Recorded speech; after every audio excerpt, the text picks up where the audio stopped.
Pembahasan Torah mingguan, Toldot Kejadian 25 ayat 19 sampai pasal 28 ayat 9. Kejadian 25 ayat 19. Vele Toldot Ishak ben Abraham, Abraham Holid et Ishak.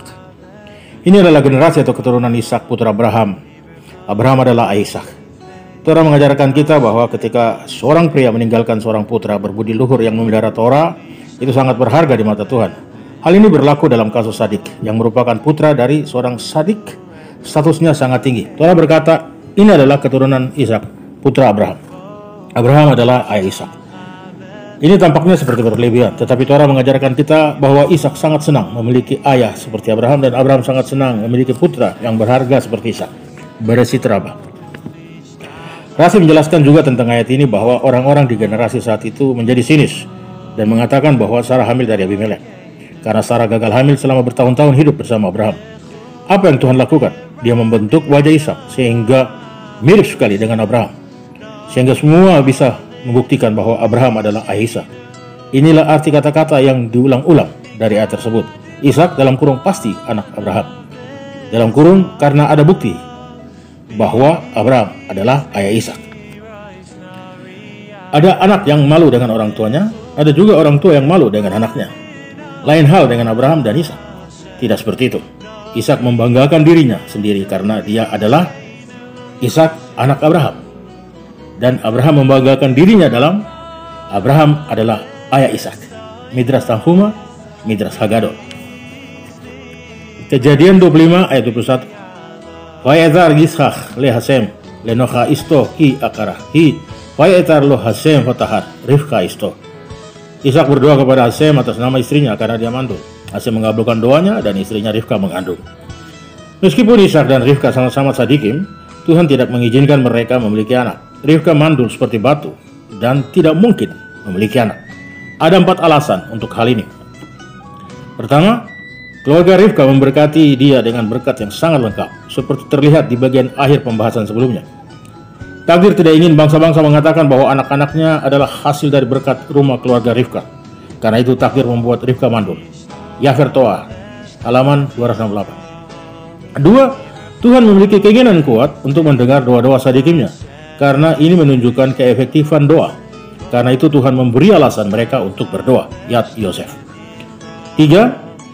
Manusia menerima kebaikan di dunia sesuai dengan kehendak Tuhan, bukan sebagai akibat dari pahalanya dan bukan sebagai hasil dari peristiwa yang kebetulan terjadi.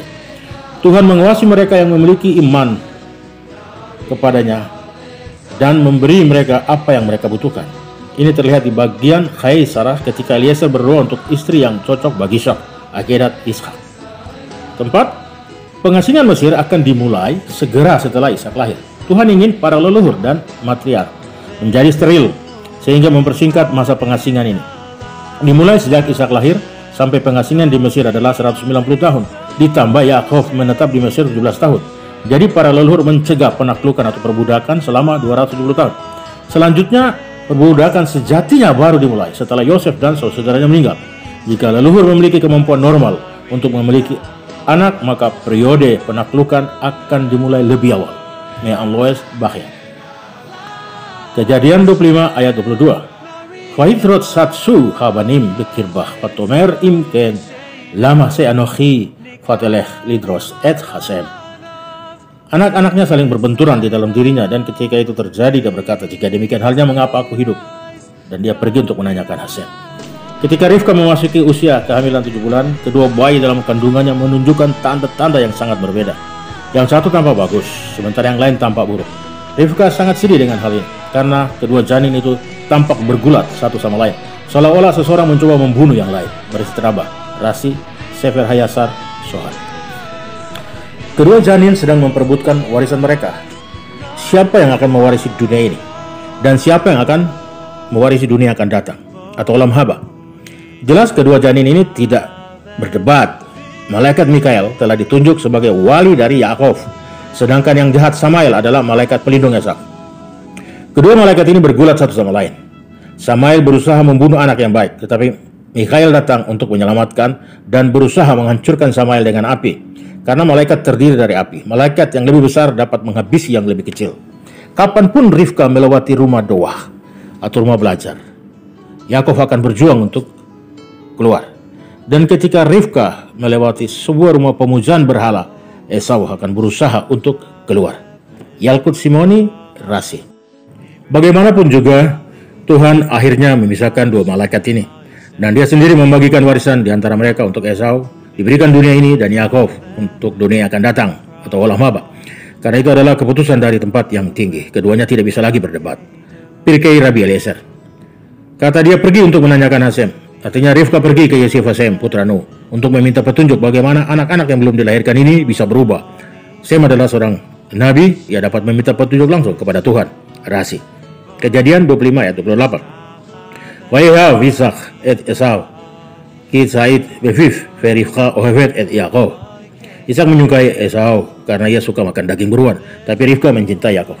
Di hadapan Ishak, Esau berperilaku seperti seorang yang paling saleh. Dia akan bertanya kepada ayahnya bagaimana cara memberi perpuluhan dari garam dan jerami.